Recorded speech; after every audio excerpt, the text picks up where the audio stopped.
Good morning, everybody, and really appreciate you taking the time to be with me today. A lot of material to cover, and it'll be a full hour. And my hope is that you actually change the way you're looking at some of your designs. We deal in a business where there is risk and there are hazards, and we plan and install controls. What I'm going to do is some tools you can use in your design work to make design choices. We deal in a hazardous business and we can't completely eliminate risks, but what I'm going to show you are some tools you can use when you're doing design. It's layer protection analysis, and also comment on some of the designs and give you some data on what we're seeing in the operation of some of the facilities in unconventionals. So this picture is a flare pit up in North Dakota, and at first look it's kind of funny, but if it's going to be used as designed, the pit's going to have crude oil in it and burnt off. So with the cows there, what's going to happen, they're going to be coated with crude oil, set on fire, and then they're going to race around the field and through your facilities, causing further escalation. So you probably want to put a fence around it. This effect, I want to point out that every decision that you make or don't make really matters. And I want to give you a powerful example of that. Decision, should I work for the Hess Corporation or for BP? A monumental decision. Like Paul Harvey, I'll tell you the rest of the story. It was a decision faced by a well engineer. If he worked for BP in deep water, he was going to work on Macondo. And if he worked on Hess, he'd be drilling the Hess wells. I dedicate this presentation to Rahib Dahini. And BP, Macondo never would have happened. Engineering and using recognized and generally accepted good engineering practices, you never really know the lives that you saved or the accidents that didn't happen. How can I make this bold claim? Well, the wells that Rahib participated in with Hess and Deepwater in the same location as Macondo, and you haven't heard of any blowouts. Standard disclaimer, while all my stories are true and related in a technically correct manner, I'm old. I've often forgotten where they occurred. So references to specific companies and locations are meaningless and should be regarded as pure fiction. With the introduction, I'm going to ask some questions using a tool, and if you could use your smartphones or computers, I'll give you an address to type in. We'll do some online surveys as we go along. 50 moments, and then we'll get into these unconventional design tips and look at sort of how things are going. And then I'll give you a design tool that you can use that's actually really powerful. About venting and gas dispersion, hot oiling and frac tank explosions. And then I have videos and papers that I'll reference here. They're available in a Dropbox link that we'll provide to you after the presentation. My promise to you is that at the end of this, you'll have ideas to increase revenue, reduce costs, reduce downtime, protect assets, and protect people. What else to gain from this is my perspective when you look at a design and see things that you may not have considered looking at before. Like this is a safety moment where somebody changed the way I look at things. I'd gotten onto the flight earlier and had the emergency exit seat. I like the aisles, and it's always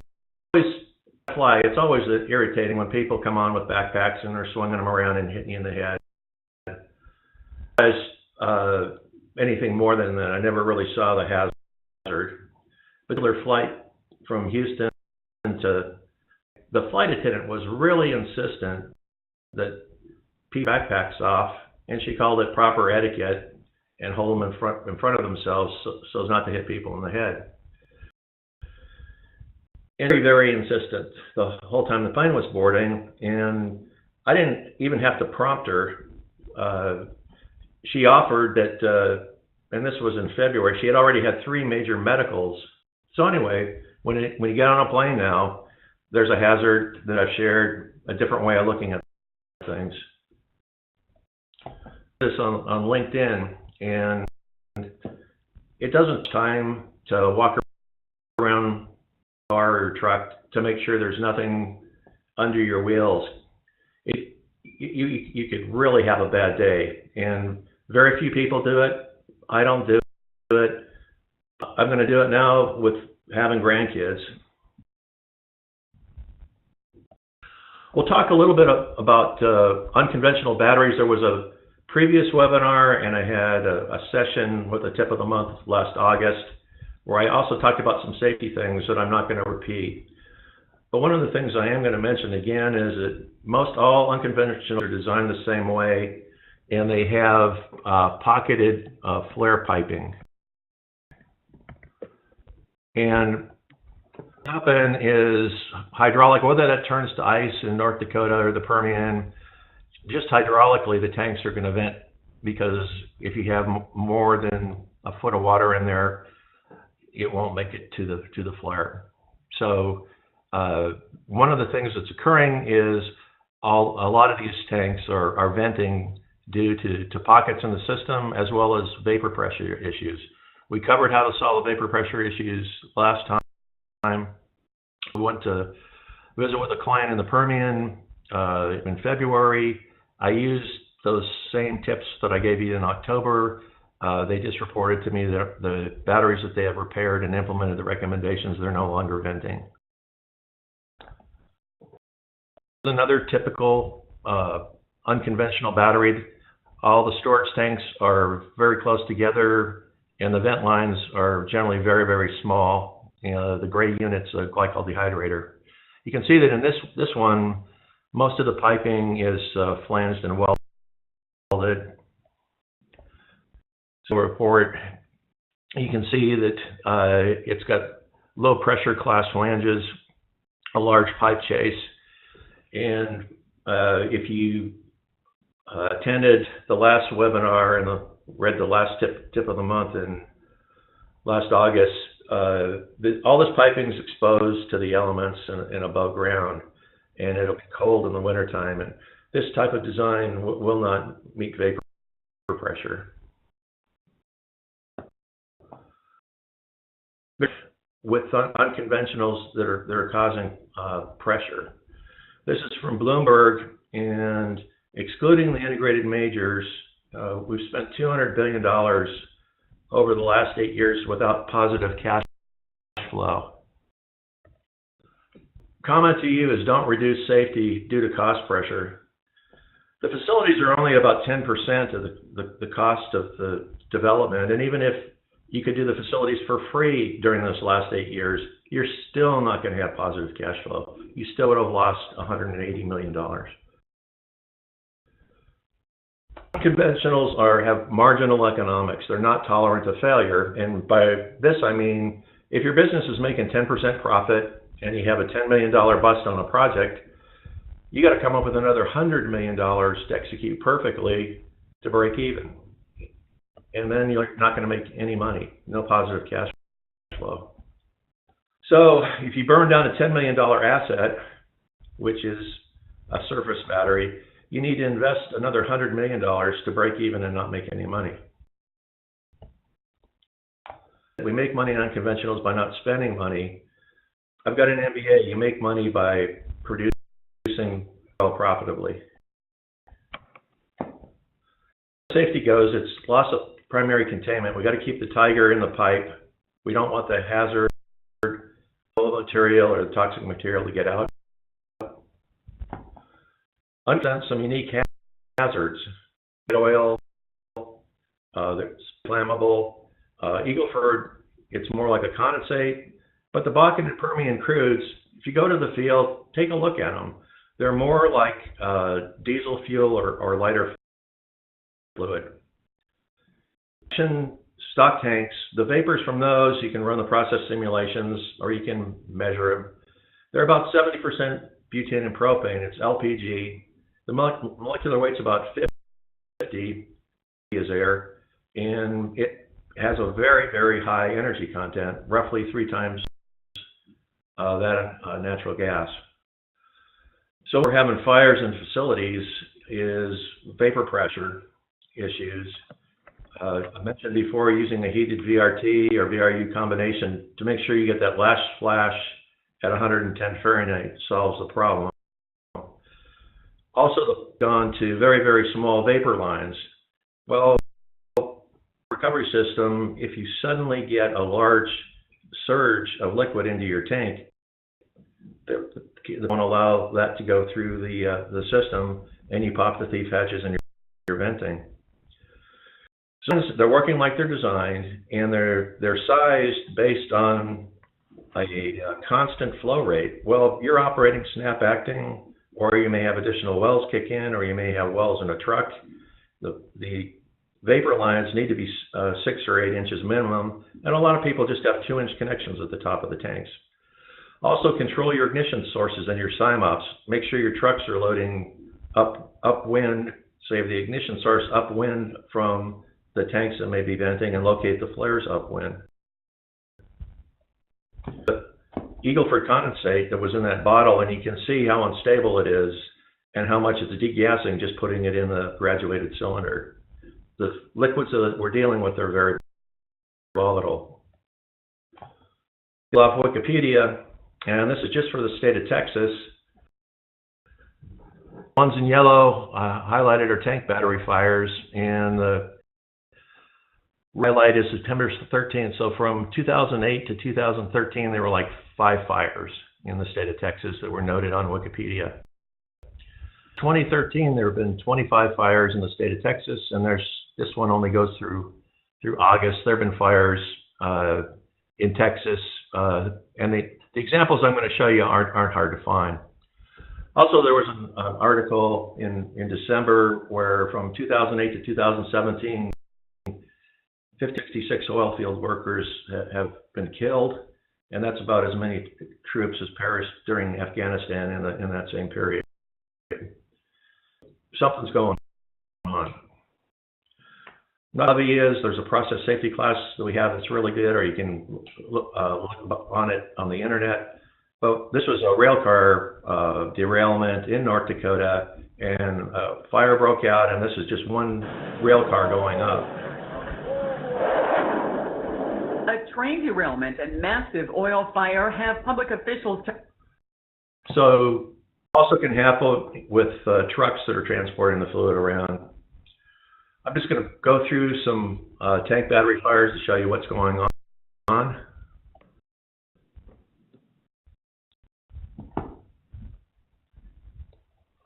Threaded connections, you can do them. It's your design philosophy, operating philosophy. But when you have a fire, they're going to leak, and they're going to cause escalation. You can see that on this design, the supports were just on pavers. They weren't really on foundations.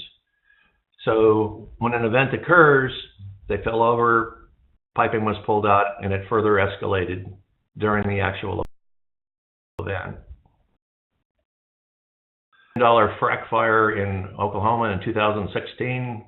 There was a hot oil truck heating some fluid and some chemicals.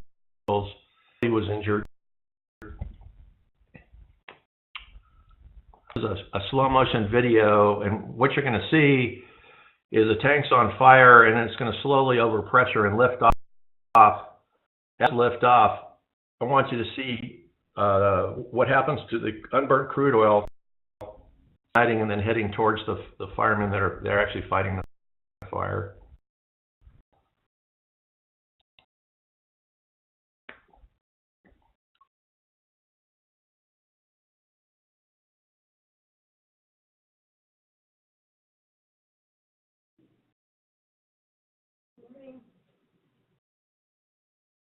Did you get the expense report? If not, I'm going to do it for March. You did? Oh, okay. We got it yesterday, the day before yesterday. Okay. Then I'll do March. Okay. Thank you. I knew I forgot to ask you something yesterday. Thank you. Truck, he'll start to move away right about now. You're lucky. And tank fires are real prevalent in the news right now in Houston. As you're trying to fight the fire with foam, if you didn't provide foam connections, it's almost impossible to put it out. They'll try and apply water to the tank, but once they get water starting to accumulate in the tank, it'll build a pad of water in the crude oil, and the crude oil is burning with a much larger pad. The tank starts to heat up. What's going to happen is something called boil over, and this is an example of that, where the oil heats the water up to steam, and it flashes and throws all the crude oil atomized up for a massive explosion. Three Rivers, Texas. A welding mishap ignites a fire in an oil storage tank. It seems the blaze is nearly out. Firefighters continue hosing it down. They are unaware that the water will become fuel for an even bigger fire. The intense heat turns the water into steam. That, in turn, heats up the oil even more rapidly. If the temperature exceeds 752 degrees, the tank will ignite. Within seconds, the fire escalates, throwing out a huge wall of heat.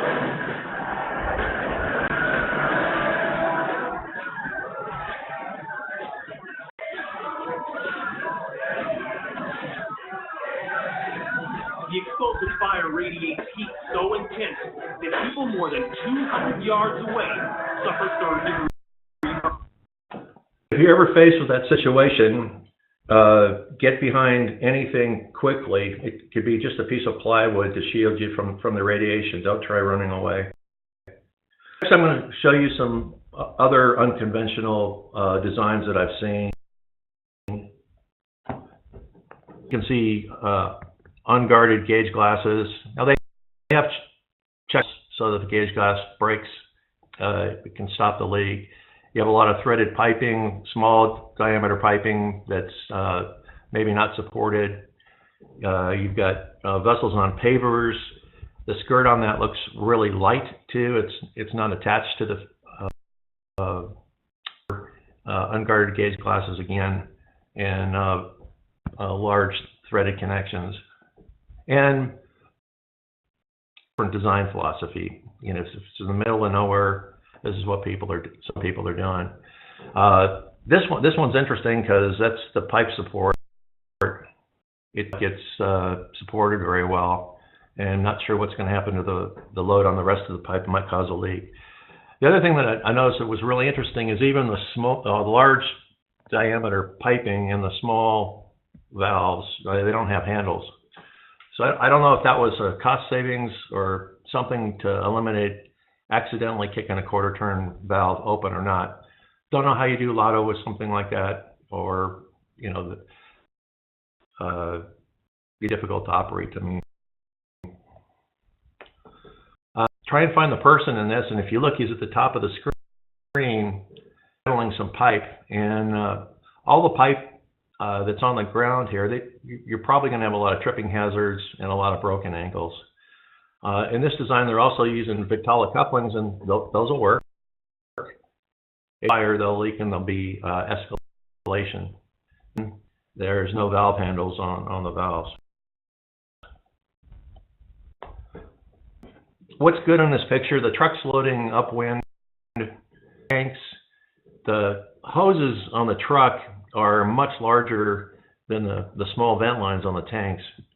And you're not going to make your shale play profitable by using small bore piping on the vent lines of your tanks.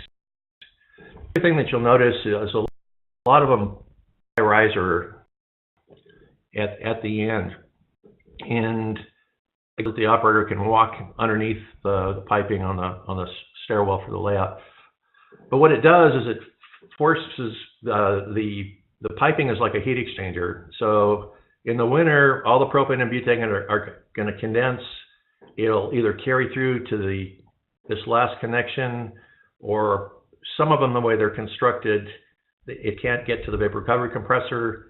The propane and the butane are going to fall back into the tanks, and you're still going to have vapor pressure problems. As this vapor piping isn't properly balanced, so it's going to make the vapor recovery compressor difficult to operate. This is a really nice picture, but nothing's insulated. Everything is exposed to the elements. The heat sources are far away from the tank. The vapor lines are too small. This particular installation, the thief hatches are going to vent, and they're going to have vapor pressure problems.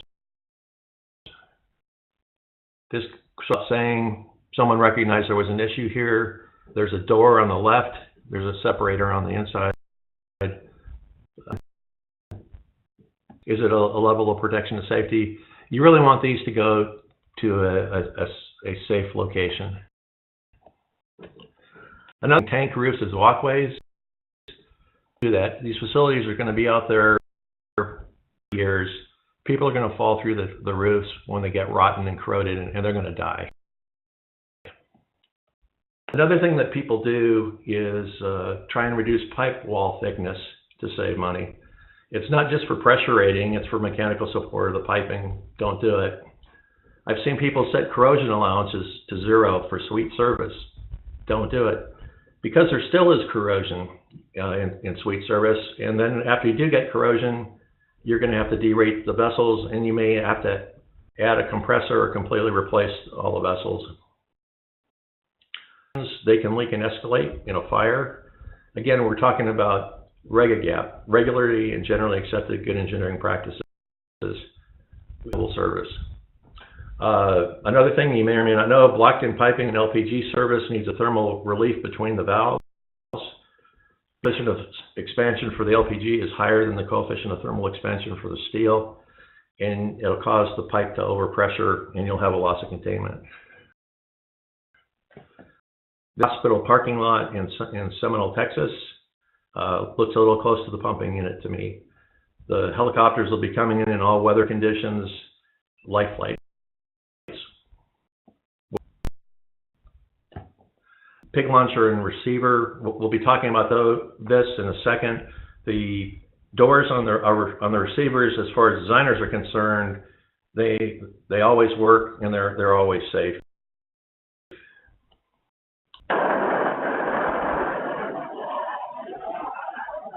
That was a launcher receiver in the Tangies.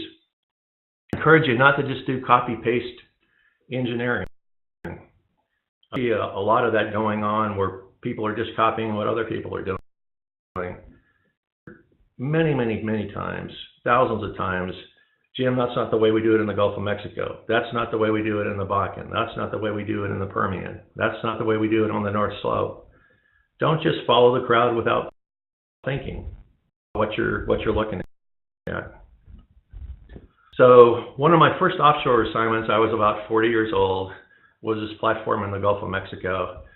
And it was 1996, and Piper had happened several years earlier.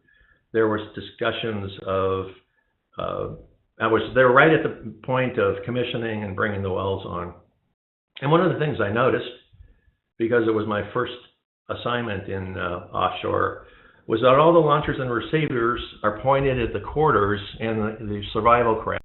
I showed you slides and movies that although designers say the doors can't open under pressure and that everything's always safe, they do fail. So one of the things that we wanted to get done, because it's early on in the project, it was still possible, is to put a subsea block valve on the gas line and roll the launchers and receivers away from the quarters so that survivability would be better. Well, it happened, right? I mean, I'm new to the Gulf of Mexico, and cost pressures, we got to get the thing online. Well, fast forward to last year. 120, there was a problem with the launcher, and the flame was 100 foot tall. They blew the door off the sales gas launcher. They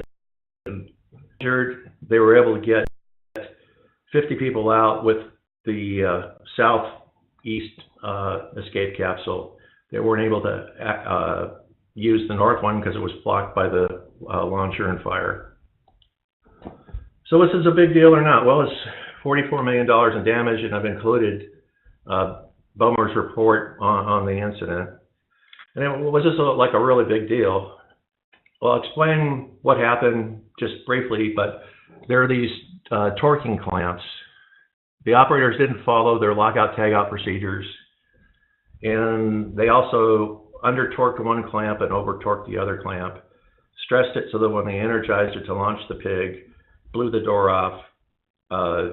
They had sustained burns. They were blown back with the explosion, but everyone survived. So, well, the plant shut down for a year. One is because they didn't have that extra safety valve. The valve they had for shutdown, so they couldn't shut the fire off. The eventually reset and sealed when the pressure on the pipeline was brought down. This was about a $500 million to $1 billion cash impact. Had a year to fix it. One thing I don't know, because I don't work there anymore, did they change the launch orientation? We always do. Copy what's there. I'll show you briefly a BP video. Included this one, a launcher failure. Creep. The origin of the gas leak was a piece of equipment called a pig launcher, which is connected to the 38-mile-long high-pressure gas export pipeline that connects the complex to land. Two process workers were performing a routine pressurization operation of the pig launcher when a rubber seal in the equipment failed. The leak was caught on the control room CCTV system. When the leak occurred, the equipment was pressurized to around 700 psi, around 25 times the pressure of a car tire. You can see the gas cloud quickly building around the platform. The picture's lost when the emergency shutdown of the platform was initiated. The video itself, you might want to take a look at it. It's about 15 minutes, and it also talks about how small maintenance procedures actually led to the failure. And there were things that I probably would have done, like to prevent corrosion on the faces, applying grease, and some of the other things that they were doing that actually led to the failure. The facility in Indonesia, and you can see the inlet slug catchers. They're 48 inches in diameter, and the thing that's interesting about this one is where the arrow is where the receiver is. That crosses the entrance to the plant, and it's pointed right at the administration building in the parking lot. So the designer clearly didn't understand the hazard, and it's one of those things that once it's there, it's difficult to change. So what they do is they rope off the parking lot when they're receiving a pig. And this is sort of like backpacks. I hope I'm changing the way that you guys do some of these designs. So I want to talk about risk. And risk is frequency times consequences. And this is the reason why I want to get to layer protection analysis and using numbers and science. We're very, very bad at judging risk. Okay? It's based on anecdotal experience most of the time, and major process incidents are more infrequent than our total work experience. So here you have a guy, he's skating, okay? If you take a broader look, he's on pretty thin ice. A lot of times there's a good book called Being Wrong. If you're skating along and you take a chance and you get by with it, you're wrong to be skating on thin ice, but it feels right because nothing bad happened. So until you fall through, you don't realize that you were actually wrong. And that's one of the reasons why we're bad at judging risk. But just remember, risk is frequency times consequences. So what I'd like to do on this poll is risk you would take if one outcome was certain death.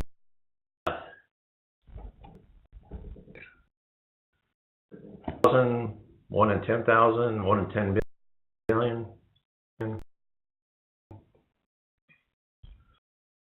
You consider to be an acceptable risk. Coming out similar to what I thought it would be. A lot of people talk about lightning strikes or 1 in a million. I want to show you what industry considers a LARP. Biggest risks upstream that we have are helicopter deaths. And the reason I'm about is to give you a feel for what industry is acceptable risks.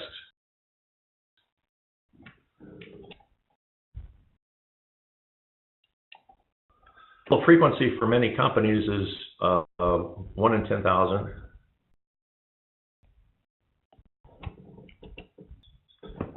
National guidelines indicate that 1 in 1,000 is unacceptable. Travel risk by helicopter is 1 in 10,000.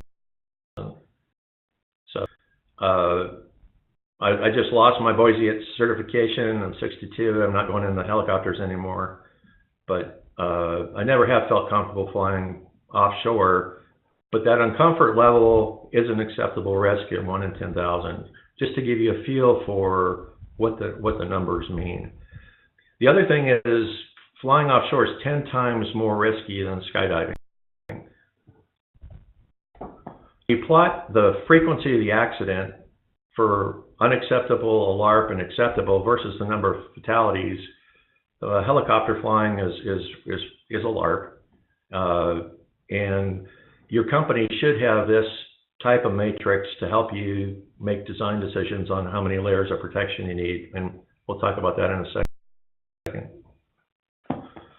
Hang gliding's a lot more risky than I thought it was. Skydiving's 10 times more risky. I'm sorry. Helicopter flying is 10 times more risky than skydiving, boxing, and so on and so forth. The other thing I've floated on the Dropbox link are some oil and gas producers. They're free frequency equipment failure data. This is for pig traps. Pig traps have a failure rate, and the failure rate's high for small diameter pig launchers and receivers. And that's probably because they're given maybe short shrift, they're small, whereas when you have large pipelines, the consequences of release are higher and lockout tagout procedures are more closely controlled. But my point in showing you this is the risks are not zero. So this is the tool that I wanted to talk to you about, layer protection analysis. And one of the decisions is flame arresters or blanket gas on oil tanks. Does it make a difference? So this is a floating storage tank. It's taking vapors off. They've got detonation arresters on the suction to their vapor recovery and flame arresters before they go to fuel gas. ASHE has a great webinar on operation of flame arresters. And in order for flame arresters to get their maximum credit, they need a temperature alarm high, which you very rarely, if ever, see in the field. They're a passive device, and we'll show you how they work. That's a qualitative based process where someone will say, based on my experience, I prefer flame arresters to blanket gas. Where LOPA is semi-quantitative, and it uses a probability of failure on demand and risk numbers to meet your risk tolerance, and it's scenario-based. You find that your company, in order to meet your risk tolerance, you need more than one layer of protection. And in process safety with Petroskills. This is a Swiss cheese model, but the layers of protection I'm going to want to add on because it's how the numbers are used and multiplied. There'll be a number for the frequency of how often the hazard occurs, and then each of the layers of protection will have a probability of working or a probability of failure before you get through and have the top event. 3 times consequences. So LOPA, you determine the frequency, you use your risk matrix to evaluate the consequences. If your risk is still too high, you add more layers of protection in the Swiss cheese model. Independent layers of protection are effective in preventing the consequence. they're independent of the initiating event and they're auditable. And no, the wind is not an independent layer of protection. That's your emergency shutdown system. Safety instrumented function. That's the device to protect you on temperature or pressure. And then safety integrity level, that's the probability of failure on demand. Will that device perform its intended protection? Just multiplying together, and it's just a few numbers to get to the answer. Is too high, you just add more barriers. The show you next is where you get the numbers. So the way it works in this overpressure example, you've got pressure control on a separator level with an alarm to the operator, and then there's a safety instrumented system with pressure alarm high that'll shut in. So it's personnel safety, environmental impact, and economic loss on your risk matrix, and then if the risk level complies with the SIL target. These are the steps outlined, and I'm leaving them in the presentation when you go back to it, so you can go through exactly what we just described. Of a risk matrix that's mapped to SIL levels, so that as you move this way, riskier and riskier, and you'll need higher and higher degrees of safety, more levels of protection. Where you get some of the numbers. So this is the CCPS for initiating events and independent layers of protection. I just wanted to show you what one of the tables looks like. This is for humor. You also may have a pressure regulator failure or a single check valve failure, a pump seal leak. Information, and beyond the numbers, the tables tell you what has to be in place for you to take credit for it. I've added 3 pieces of paper. This is the first one. You get this, but it's also talking about regulator failure and gives you the numbers. So to get started with LOPA, you can use these 3 pieces of paper to get the books, and you'll be able to do 90% of the LOPAs. This failure on demand, the holes in the Swiss cheese are coming from this book, and so it's if there's a safety interlock that fails, a rupture disc that fails, or relief valve. This is a second piece of paper, so it gives you what those failure rates are for basic process control systems. It's 1 in 10, and what it means for the different SIL levels. These are for active layers of protection. Then so you need 3 pieces of paper to do this. Are passive, probability of failure for a dike, a vent, fire, or in this case they had a detonation arrestor, a flame arrestor. Surge, we just went through this. How could it happen? You have an operator error. The layers of protection, these are the 3 that are listed: pressure controller, a PSV, and a shutdown valve.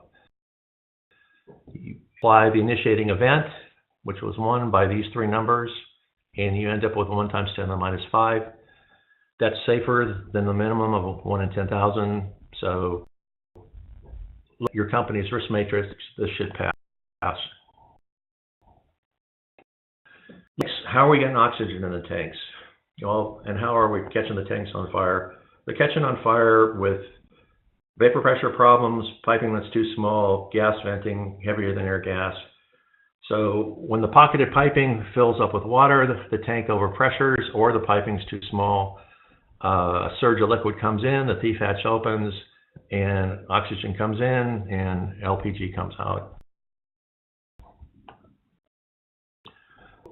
you can put a flame, some designs have flame arresters. I don't like putting anything in a relief line that can block it.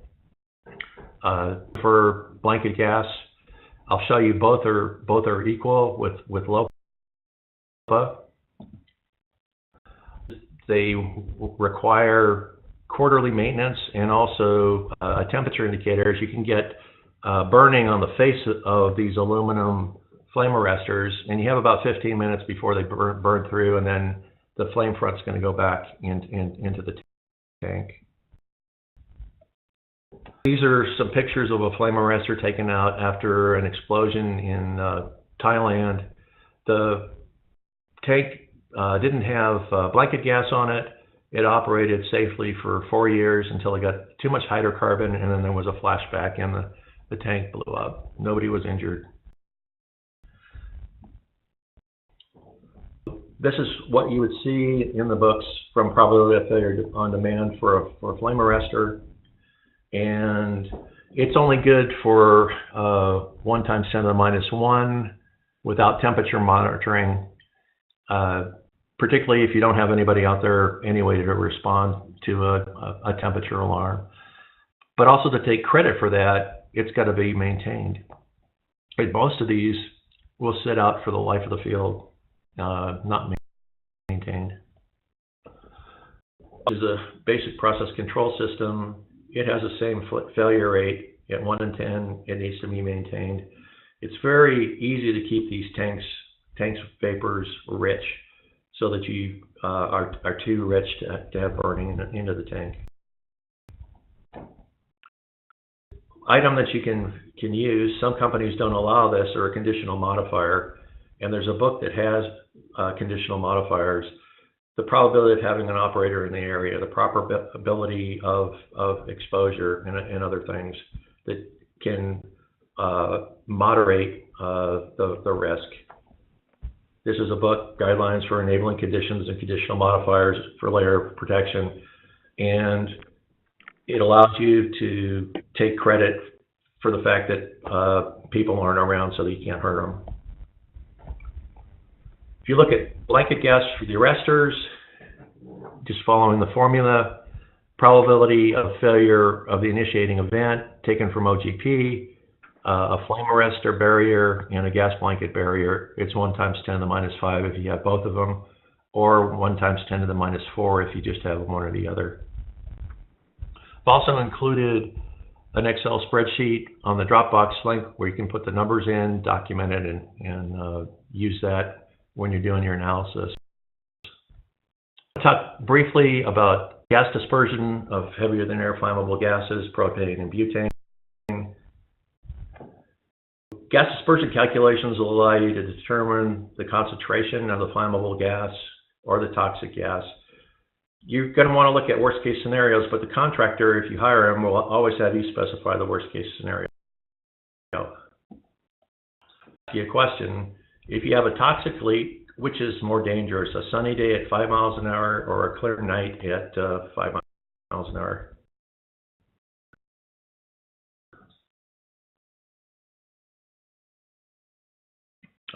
So most people think a clear night.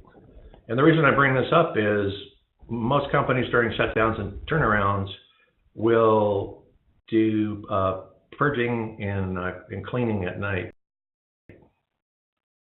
Just the opposite. It's 2 orders of magnitude higher toxicity from day to night. Can be, depending on the weather conditions. A good reason to purge at night is you don't have as many people around either. But if you are venting and purging at night, just be aware that the toxic concentrations at ground level are going to be much higher closer in. Molecular weight gas, propane and butane, is extremely dangerous, and I believe it's one of the reasons why we're burning down the batteries. There's differences between daytime and nighttime, and you can see the venting on FLIR cameras. Hot oiling tanks is also very dangerous, and was just in the Permian and helping people with thief hatches. Operators are having difficulty with high vapor pressure. reasons I don't like dispersion analysis is you're looking at ground fog. It doesn't apply to conditions of low rates and very low wind speeds or ground fog. And that's when this stuff is most dangerous. The tank, its vents caught on fire. What you can't see because it's nighttime is the pipe is actually horizontal. That's coming over the tank. The more dangerous situation for this is, and I've got a paper listed. You can read it. Is if the tank didn't ignite and was just venting, and we'll show you that. This is the summary of the paper. It's from a height at 20 feet. And shows the flammable limit and half the lower flammable limit, distance 50 feet out. The clouds fall down and have more of a tendency to fall down versus the plot on the right, if the relief valve is pointed upward, is going to shoot it up 40 feet and go over the top of the tank battery. This is a video shown in the wintertime of some tanks. And you'll notice that the tank is venting gas, and the gas has fallen to grade.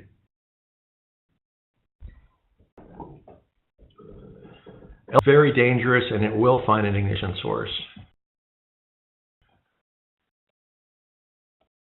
This is a picture of a truck unloading, and it's what regulators are using to monitor operations. It's venting mostly blanket gas, so there's very little vapor falling down, and it's during the daytime.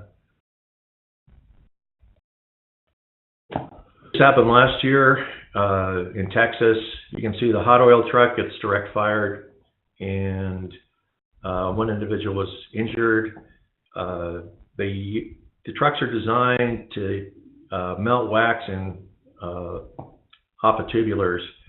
When you're having vapor pressure problems in the wintertime, some operators tie them to their tanks and circulate hot oil. I've already showed you that if you heat the tanks up, what's going to happen to the LPG, and that's exactly what happened in this incident. Because of the geographic distances in unconventionals, a lot of times there's no lease operator. The contractor's filling out his own hot work permits and safe work permits, and most people don't even have procedures for this. Again, make sure the flare's upwind, the loading is upwind, that these people are protected, that they won't have trucks driving around picking up water or picking up oil if they're doing this. It's a very dangerous operation. The solution is to get your vapor pressure under control and not have to rely on this to get back online. This is an incident in West Texas, and what you're looking at is a CO2 cloud with 4,000 parts per million H2S. There's the wind speed for West Texas. West Texas, it's like North Dakota, it's always windy, but the wind is an independent layer of protection. In this particular day, you can see that there was a leak, and the cloud is slowly moving away from the wellhead, and it's not dispersing very well. I also included a Excel spreadsheet of Texas Rule 36 where you can put in the concentration, and it'll give you the 500 part per million and 100 part per million radiuses. But you can see that over the year, there's probably only 10 days that there's zero wind in West Texas here at this location. But if you're doing a HAZOP, what are the odds that you had a leak outside the city, there was no wind, is a still morning, wellhead leaked CO2 and H2S, you traveled a quarter mile from the county road, and a school bus drove right through it with kids. Nobody got injured, but it did happen. So looking at the concentration profiles and some calculations, and this is covered in more detail in PS4. There's a wind speed, and then there's horizontal mixing and vertical mixing, and we'll talk about the equations. Because you want to look at what worst case is. Well, worst case is 5 miles an hour and incoming solar radiation during the day, and then F is the worst case, but it's still a lot of dispersion at 5 miles an hour. That's a pretty good clip to walk. And I already showed you the results for day and night. These are the governing equations. F relates to the height. It goes to 1 rapidly, so that's 1. And so the concentration goes to the square of those two variables. Just remember that. And this is, I like plots rather than just using simulators, because you can see for A, that's the horizontal component, and the vertical component for A compared to F.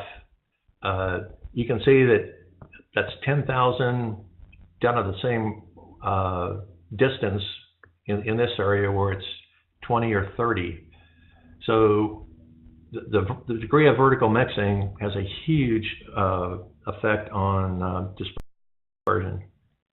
This is an incident that you may or may not have heard of. It's called Bunts Field, happened in 2005. It did $1 billion worth of damage by simply overfilling the tank. It was a gasoline storage tank.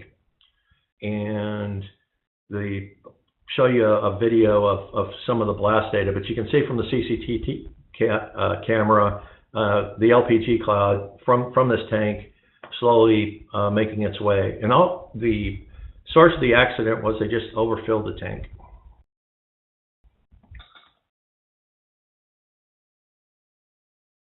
Of Sunday, 11th of December 2005, a large explosion occurred at the Bunts Field oil storage depot near Hemel Hempstead, Hertfordshire, followed by a huge fire.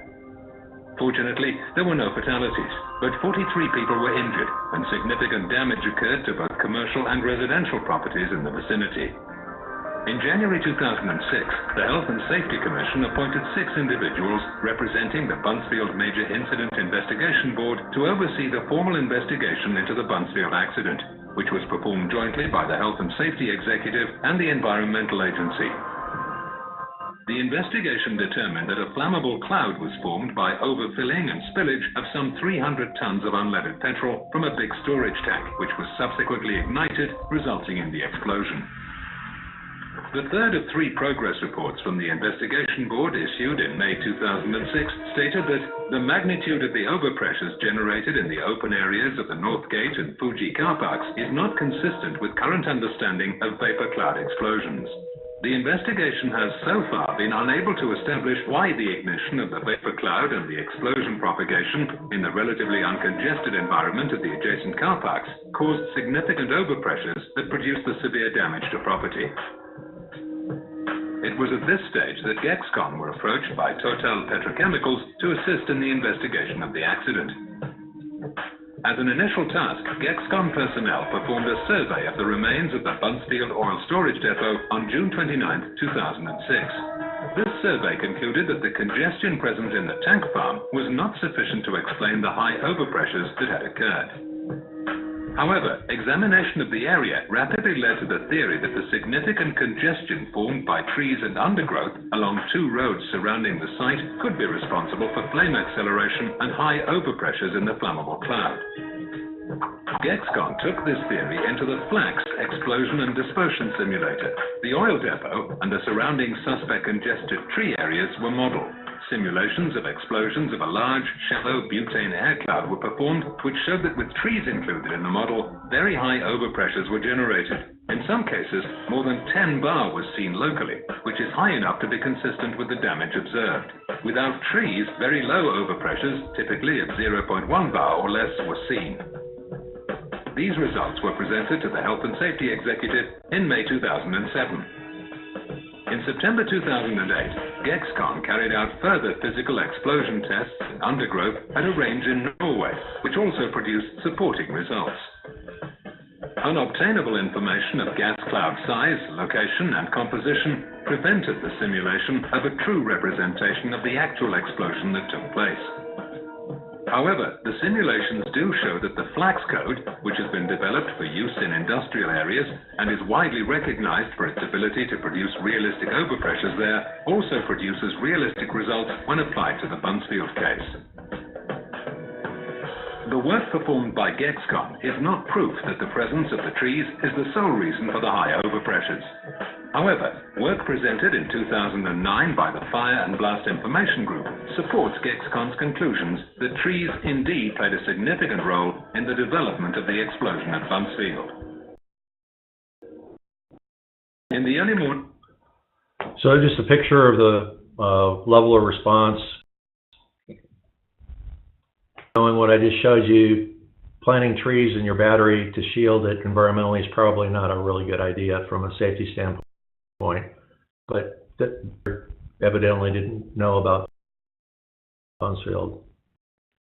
More slides just to talk about frac tank fires and explosions. I got off the internet from XTO. Flowback wells, they use air and foam to displace the wells quickly. There's a lot of air and hydrocarbon as the foam comes back. There's a lot of static electricity, and that causes the ignition in the frac tank and the explosion. So the frac tanks themselves are epoxy lined, and the spark occurs because the hydrocarbon's non-polar, the metal's polar, and there's solids in there as well, so it builds up a static charge and discharges and causes the explosion. The solution that they use, they install the gas buster and gas buster piping, and you can see it's split at the inlet, and the idea is to slow the fluid down.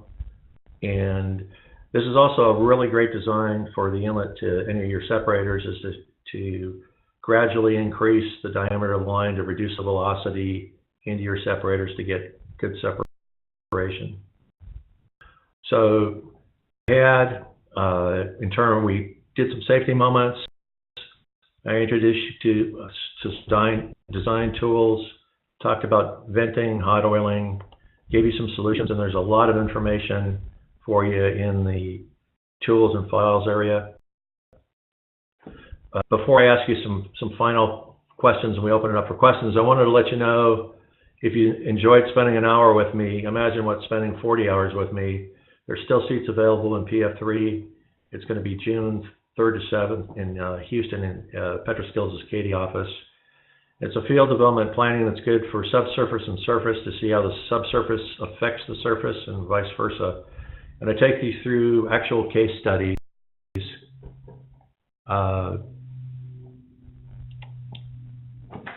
And this is just an example of 8 of them. There's actually 23 case studies that you'll work. And they're all real interesting. They're all real life problems that engineers have faced. And one of them I'll just highlight here is called Wyoming. Whoops. And that's interesting because what you're looking at on that structure was deployed off in Norway, never produced a barrel of oil. SBM lost $1 billion or $2 billion on it. And from the picture that you're looking at now, it was hauled off to the Middle East and cut up for scrap. It's the largest train wreck I've ever seen in my career.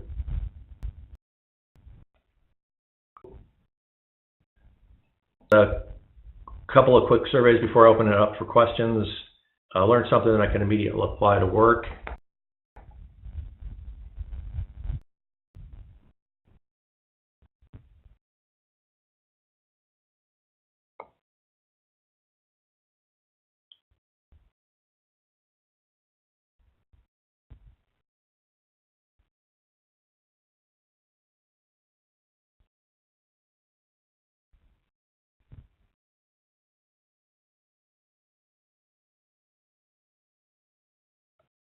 Rating for this webinar.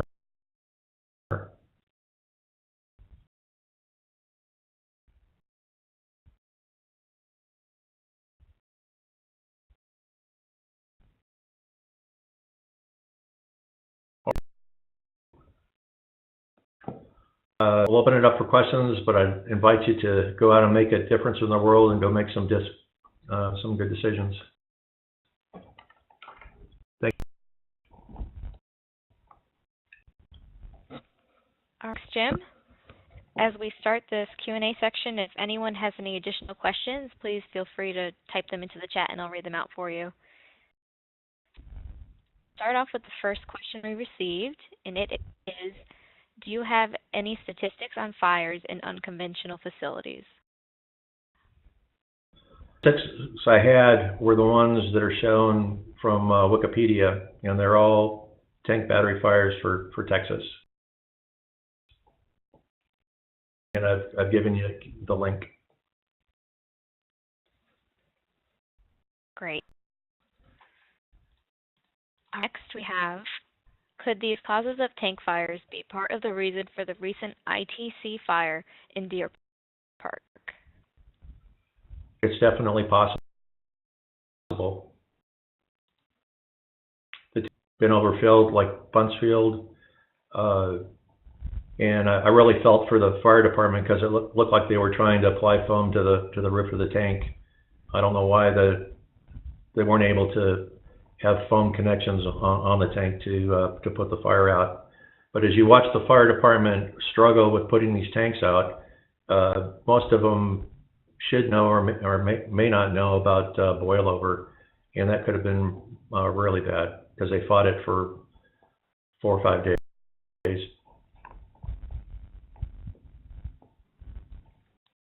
Thanks, Jim. Last question is, are LOPAs not common in the unconventional?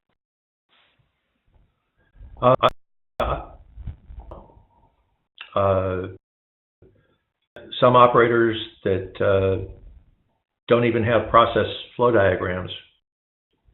I've met copy designs from what they're saying other people are doing. So I'd encourage you to use LOPA during your design reviews and HazOps, because it takes out the discussion, and it shortens the discussion too, of throwing it back to the designers that you don't have to redesign the facility, but that they need to add, or maybe there's too many layers of protection.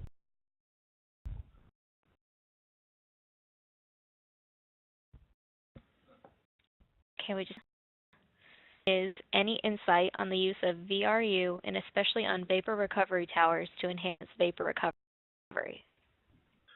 Yeah, good question. I'd refer you to the webinar that I did last with the August tip of the month. The vapor recovery towers work in unconventionals when they're heated and insulated. If the problem there's several problems that you're having with vapor pressure in unconventionals. One is a very large one is when you take the vapor recovery compressor discharge liquids, the designers always send the liquids back to the tank. Those liquids are butane and propane. So if you recover them off the vapor of the tanks and put them back in, you're just concentrating the problem, and it's called infinite recycle. So more propane and butane are coming into the tank, you're flashing it, compressing it, sending it back in. The compressor eventually gets overloaded, and then the thief hatches blow open to relieve the pressure in the tanks. So don't send any liquids, compressor liquids, sales gas cover liquids back to your storage tanks. And the other thing with vapor recovery towers is you can see all the piping as it grade and all exposed to snow and wind. It needs to flash at 110 Fahrenheit and like 4 ounces of pressure. So if you are able to get the heater treaters close to the tanks so that you can keep a heated skim tank or a heated vapor recovery tower, you'll make vapor pressure every time. No problems at all. But if you don't have that last flash at temperature and pressure, there's no way you're going to meet it. And so what happens is you're hot at the heater treater, the fluid cools off, and if you get below 80 Fahrenheit, it's still not going to meet vapor pressure, but the oil gets very cold flowing from the heater treater to the storage tanks, and then it enters the bottom of the tank for static, so it eliminates a static hazard, but then you have the 20 foot of oil head that's also contributing to the vapor pressure problem. A lot of people have tried using vapor recovery towers, and they say they don't work. Well, they don't work. I've shown you pictures of them because they're all uninsulated, and they're just sitting out there being cold. Another question for you. What is the recommendation for the best place to send compressor or VRU liquids? Only got 3 or 4 choices. Okay, so the place not to send it's the crude oil, because you're doing that you won't meet vapor pressure. the place, if you can put it, is in the sales gas. It's going to be too large a volume generally to be used as fuel. The fuel is another place to put it. And then depending on the location, and this is why cutting and pasting doesn't work in the Utica, they try to put condensate into oil storage tanks, and half of the volume was just venting to flare. So yeah, permitting wise, you won't be allowed to flare it, and the last choice is pressurized storage, and then you have to deal with getting pressurized trucks and getting a disposition for it. What they're doing in the North Slope, and it's something to consider if you can't put it any places, to pump it and put it back underground. Consider a miscible flood. You can't put it. There's you have a limited set of choices. And when you're doing this too, one of my advice on projects is when the future's uncertain, use multiple parallel paths to success. So always give yourself a way out in disposition, multiple ways out.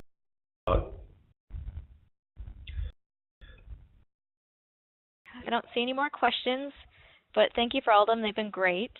And thank you all for joining us. If you have any future questions, please feel free to reach out. You can email Jim. He's provided his email in the PowerPoint.